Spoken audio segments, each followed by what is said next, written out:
I'm here talking to Medea Benjamin. I'm from CodePink USA, and she's here to talk a bit about Trump and the women's movement in America. So it's been around. Thank you so much for giving me the opportunity to join you. So it's been around 2 years now since the first Women's March, and I wondered if you could tell us a little bit about what the legacy has been of that action since then. The legacy has really been mobilizing. This has been 2 years of nonstop organizing, not just by women who've been very active in things like trying to stop the Supreme Court nominee that we felt was had a history of abuse towards women, and certainly the Me Too movement has continued to thrive. But it's been a time of mobilizing in general. We have a great new movement around the call for a Green New Deal, a very bold call saying we have to counter Trump and the climate deniers and really put energy and resources behind a movement to address the environmental crisis. We have a lot of new energy around the immigration crisis thanks to Trump and the border disaster that he's created, including a government shutdown. And I would also say around the peace issues, there is a lot more organizing and energy in the last 2 years than we saw under the Obama administration. Great, yeah. We often, when we talk about Trump, kind of focus on the things he said, particularly around women, his kind of particularly outrageous remarks, which obviously are a huge issue. But how can we keep the conversation more broad, for example, on the topic of the war economy and the kind of broader context of the things that Trump is trying to do? Well, we've been really doing an educational campaign to try to get people to understand what is continuity from administration to administration, what is part of the military-industrial congressional complex that keep these wars going on. For example, the tremendously bloated Pentagon budget that this year we are determined to create a coalition to address these issues and say, this is where the big pot of money is that can go to fund the Green New Deal or the Medicare for All campaign that we have.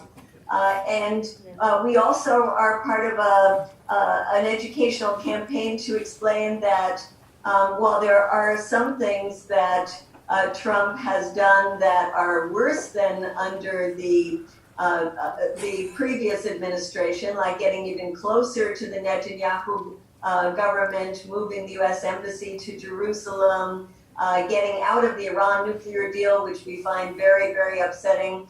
We also want to not be knee-jerk in our reaction to Trump when he is doing things that we support, such as talks with North Korea to try to find some peaceful resolution to that 7-decade-old conflict, or his recent calls for removing the U.S. troops from Syria or cutting in half the number of troops in Afghanistan.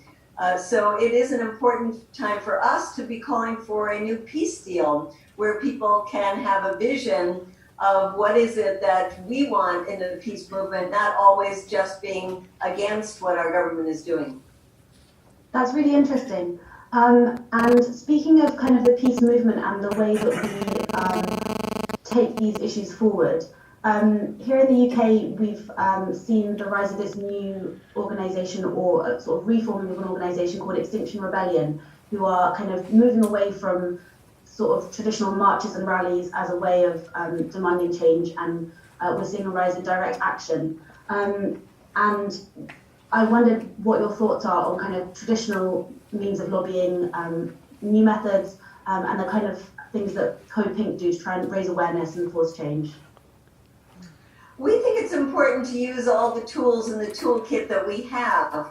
We believe in mass marches. We're getting ready for the 3rd Women's March, which is happening next weekend. There's an Indigenous People March that we're helping to organize for. So those are certainly continue to be very important venues. But CodePink has always believed that we have to be more creative in our actions, especially because the media is not particularly interested in our marches anymore. And we believe that we should take our actions to the people in power. We do actions constantly in our Congress, in the hearings, in the offices of the Congress people. We have oftentimes have to risk arrest when we do those things. Yesterday, there were several of our people who got arrested in an action at the steps of the Supreme Court when we have been protesting the continued Guantanamo prison. We are constantly doing protests around the U.S. participation in the Saudi-led war in Yemen. And from those, we protest at the Saudi embassy or at the White House, but we also try to find more creative ways, like we have used the 40 backpacks of the children in Yemen that were killed with the U.S. bomb and taken them to the headquarters of the manufacturers who make those bombs. And sometimes we even go to the homes of the CEOs or the homes of our members of Congress. So we think direct action is very important. We also have another campaign that I wanted to mention that is somewhere between the comfort zone of getting out in the streets and marching and those who might not be ready to get arrested at somebody's home. And that is the Divest from the War Machine campaign we have that is going to our cities, pension funds, universities, individuals, and saying there are ways that we can pull our money out of the war machine. We have a database now that can show you the different investment firms and who is invested in the weapons companies. And we've also taken this to our members of Congress to say that they should not be taking money from these companies. They're the ones that vote to give for weapons sales, for the bloated Pentagon budget. We consider it a conflict of interest. And so we've gotten about 20 members of Congress, and we hope to get a lot more this year, to pledge that they will not take money from the weapons companies. Wow, that's really amazing and really interesting to hear about how you've used a real spectrum of tools of direct action to make those points. Before we finish, is there anything else that you'd like to add or anything else that you'd like to say?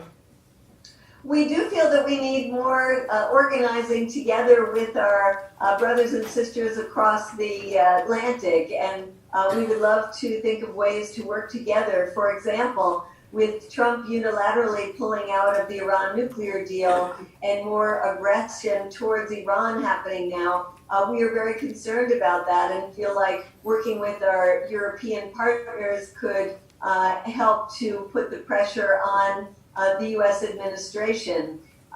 We feel like these efforts to divest from the war machine go hand in hand with the things that you all are doing, and that we could work together on these kinds of campaigns. The same weapons companies that are producing the bombs killing children in Yemen are the ones that are producing the nuclear weapons that we all are fighting against. So I look forward in the coming year to finding ways that we can bridge the gap between the work we're doing and become more effective as we work more together. Absolutely, and lovely to end on such a positive note. Thank you so much for speaking to us. Thank you. I hope it's a great day. Thank you.